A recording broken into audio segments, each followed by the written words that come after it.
Mr. Chairman, Ranking Member Wild, and distinguished members of the House, my name is Paulo Figueiredo, and I am the living, breathing proof of human rights violations in Brazil.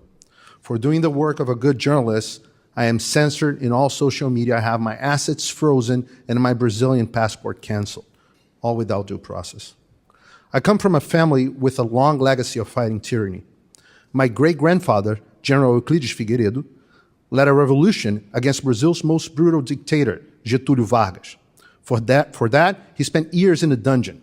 His son, my grandfather, João Figueiredo, became Brazil's 30th president in 1979, tasked with ending the 15-year-long military regime. As president, he granted amnesty, held free elections, allowed multiple political parties, and by the end of his term, peacefully handed power back to civilians, restoring full democracy in Brazil. I never imagined this legacy of fighting for individual freedoms would span generations and fall upon me as well. Until the end of 2022, year of Brazil's latest presidential election, I was a political commentator on JP News, a TV network often compared to US Fox News. The primetime show I was in had been voted the best in the country and had more viewers than the next two networks combined, including the local CNN. I had over 5 million followers across all social media with higher engagement than virtually any other journalist in Brazil. By any account, I was one of the most influential journalists in the country, until I started being targeted by a series of decisions from the highest court in the land. In December 2022, I had all my social media accounts blocked for Brazilians. Later, I learned that the order would extend to freezing my financial assets, suspending the confidentiality of my financial transactions, threatening exorbitant fines every time I said something that displeased Justice Alexandre de Moraes, and even canceling my Brazilian passport. I disappeared from my entire audience. This is the modern equivalent of being sent to a dungeon, as was my great-grandfather. In January 2024, following Lula's inauguration and the January 8th riots, Brazil's Department of Justice opened a case against JP News, accusing the channel of fomenting the revolt.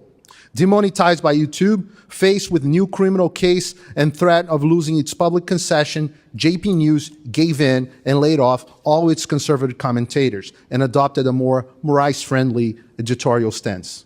I was unemployed with all my assets frozen and my work tools blocked. Rumble and Locals promised to always stand for freedom of expression, so I joined, quickly becoming one of the biggest content creators on both, with 120,000 subscribers on Rumble and nearly 60,000 subscribers and 2,000 paid subscribers on Locals. However, in December 2023, pressured by absurd orders issued by Moraes, with me being one of the main targets, I believe, both platforms closed access to all Brazilians. The financial loss has been unbearable. On February 8, 2024, Brazilian newspapers reported a new offensive against me. I was apparently being investigated for accurately reporting on primetime TV the behind-the-scenes meetings of the Brazilian Army's High Command in December 2022. In this investigation, a new measure was issued prohibiting me from having contact with former President Bolsonaro and any other person investigated, a clear intimidation tactic that hinders my journalist activities. There's one single name behind every one of these decisions. That's Alexandre de Moraes. Remember this name. He's the de facto dictator of Brazil. He's a Supreme Court justice, the head of the Superior Electoral Court, known as TSE, and the man in charge of the infamous fake news probe, which began in 2019 and is still open. An alarming caveat. Through all this, my work was being carried out from my studio in Florida, where I have been residing since 2016. I have therefore been under the jurisdiction of this country the entire time, and consequently protected by the rights guaranteed in the First Amendment of the Constitution of the United States of America. American companies have been obeying legal orders directly from Brazilian judges without following international procedures and sharing data of individuals under American jurisdiction. This Congress should address this issue, as it is not only violates our constitutional rights, but also exposes an intelligence risk and potentially violates the FCPA. By no means I was the only journalist affected. On the same day, award-winning journalists and bestseller authors Rodrigo Constantino, present here in this hearing, and Guilherme Fiuza were targets of nearly identical copy and paste decisions. Other journalists, such as Alan dos Santos, also present here today, had faced even harsher measures, including arrest orders. Libertarian podcaster Monarch, known as the Brazilian Joe Rogan, suffered a similar fate.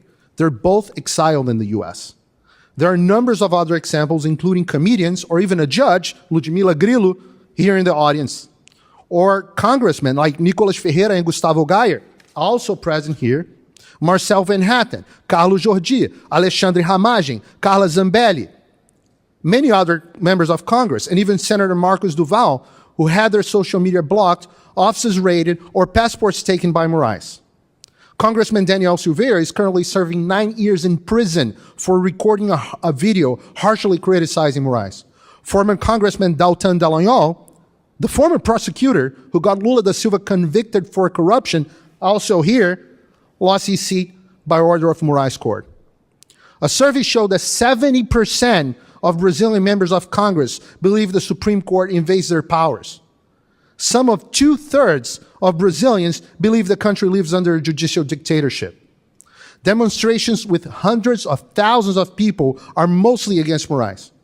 The Brazilian people and Congress know Moraes is out of control, but are paralyzed with fear. Many ask how one justice can do all these things, given that Brazil has laws defending freedom of expression. In fact, Alexandre Moraes does not have this power by law, and his actions flagrantly violate the Brazilian Constitution, specifically Article 5, items 4, 9, and Article 220, as well as international laws, which Brazil is a signatory, such as Article 13, paragraph 1 and 2, and the American Convention of Human Rights, and Article 19 of the Universal Declaration of Human Rights. These censorship and persecution actions occur within illegal process, such as the mentioned fake news probe, which is now investigating even Elon Musk, where Moraes acts as the alleged victim, investigator, prosecutor, and judge without the right to appeal. He also acts through his seat in TSC, which granted itself exceptional powers during the 2022 elections that persist to these days. These acts occurred in a veiled way, with cases running under legal secrecy and lawyers not having full access to the case files. My case is iconic in that sense. For about a year and a half, I have been suffering the described penalties without being formally notified or informed of any decisions or procedures against me, making me unable to defend myself. I only access the decisions against me when the Judiciary Committee of this House subpoenaed acts requesting and publicizing Moraes' decision. The content, which generally lacks legal basis and specifics on violated laws, shocked me, the world, and the Brazilian people. This secrecy occurs because Brazil has no law criminalizing fake news, whatever that is.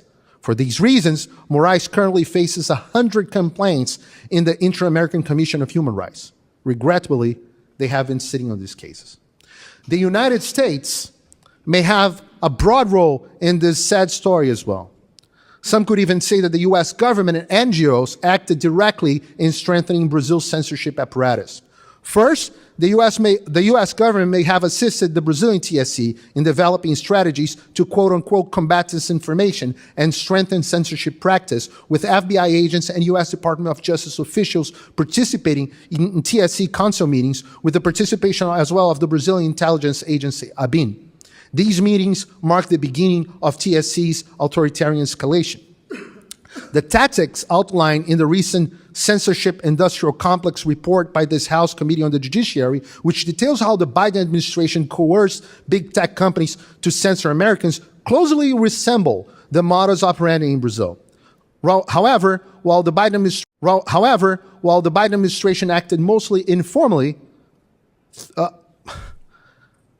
Moraes issued judicial orders throughout Brazil's highest court, threatening fines or complete disconnection from Brazil if big tech challenged them, as happened to Telegram in March 2022. American NGOs, including George Soros' Open Society and the Ford Foundation and the Woke Foundation, funded initiatives that worked closely with Moraes. The Atlantic Council, also funded by Soros, supplied reports and the theoretical foundation crucial to his fake news probe. But perhaps the most frightening influence was a systematic campaign that used all the soft power of American foreign policy as a quote-unquote discreet campaign to defend Brazilian elections, according to a 2023 Financial Times article. This involved covert actions by high-ranking U.S. officials, such as the CIA director, the Secretary of Defense, and Biden's national security advisor, who threatened public officials, military leaders, and Brazilian politicians with sanctions to ensure Moraes was not challenged.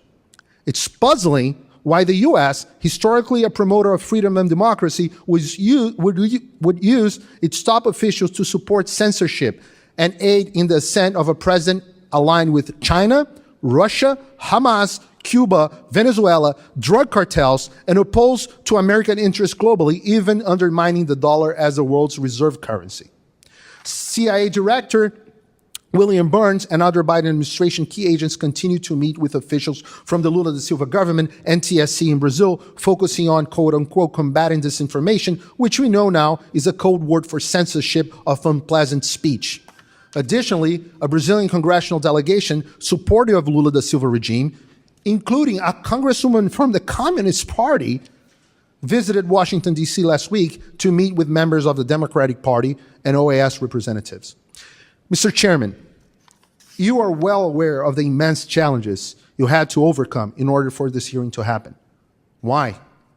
In Brazil, ultimately, it will be up to the Brazilian people to solve their own problems. But it's important that the United States of America once again become a force for freedom and no longer for censorship. The United States Congress has enormous powers in this direction, and I urge you to use them. First, ensure that Moraes Lula regime stops operating in the shadow. As the Bible says in John 8:32, then you'll know the truth, and truth shall set you free.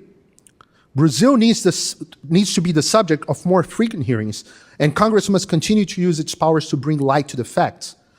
Congressmen, visit Brazil. I speak on behalf of the Brazilian congressmen here that you are welcome in our parliament, and your presence will bring greater visibility to what has been happening.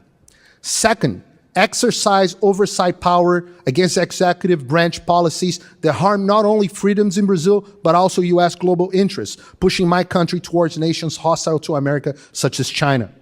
Third, withhold funds and resources, not only those destined for Brazil, but also for international organizations, such as the OAS, that are shirking their roles. The American taxpayer should not finance the oppression of my people. Finally, produce legislation imposing harsh sanctions on Brazilian government and officials who violate fundamental rights and freedoms. With this help, I guarantee that my country's institution will react and return our freedoms. This is what I beg of you on behalf of millions of Brazilians. God bless America. God bless Brazil.